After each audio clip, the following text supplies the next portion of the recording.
JRS construction tips YouTube சேனலோட புது வீடியோக்கு உங்களை நான் வரவேற்கிறேன்.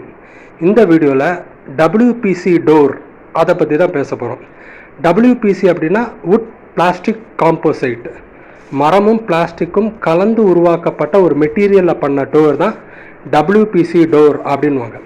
இன்றைக்கி தேதியில் இந்த WPC டோர் அப்படின்றது பாத்ரூமில் யூஸ் பண்ணுறதுக்கு ரொம்ப உகந்தது. பாத்ரூம், மொட்டை மாடி, லிஃப்ட், மெஷின் ரூம், இந்த மாதிரி இடத்துல ரொம்ப ஐடியல்னு சொல்லலாம். காரணம் என்ன அப்படின்னா, இதில் பிளாஸ்டிக் அதிக அளவில் கலந்துருக்கிறதுனால தண்ணி பட்ட டேமேஜ் ஆகாது.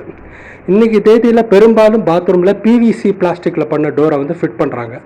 அந்த PVCயை விட இதில் என்ன ஒரு அட்வான்டேஜ் இருக்குது நான் என்ன பார்க்குறேன் அப்படின்னா, PVC டோர் உள்ள ஹாலோவாக இருக்கும், வெயிட் ரொம்ப கம்மியாக இருக்கும். ஓங்கி அடிச்சிங்கன்னா கட கட கடன்னு ஆடும், ஓங்கி அடிச்சிங்கன்னா ஓட்ட கூட விழலாம்.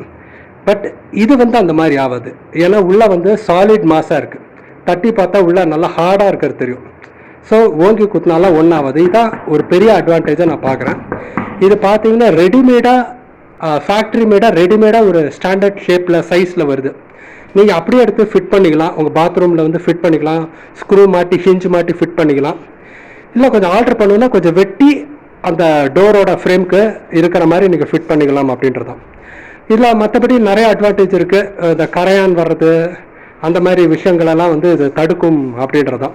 இதில் சில பேர் சொல்கிற ஒரு டிஸ்அட்வான்டேஜ் என்ன அப்படின்னு பார்த்தோன்னா, இந்த ஸ்க்ரூ ஒழுங்காக நிற்க மாட்டேங்குது அப்படின்னு சில பேர் சொல்கிறாங்க.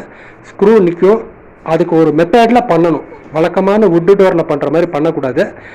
அது எப்படி பண்ணுன்றதை நான் அடுத்த வீடியோவில் சொல்கிறேன். ஸோ WPC டோரை பற்றி நான் ஒரு சின்ன இன்ட்ரடக்ஷன் கொடுத்துட்டேன். உங்களுக்கு வேறு ஏதாவது கேள்விகள் இருந்தால் மறக்காமல் கமெண்ட் செக்ஷனில் சொல்லுங்கள். நன்றி, வணக்கம்.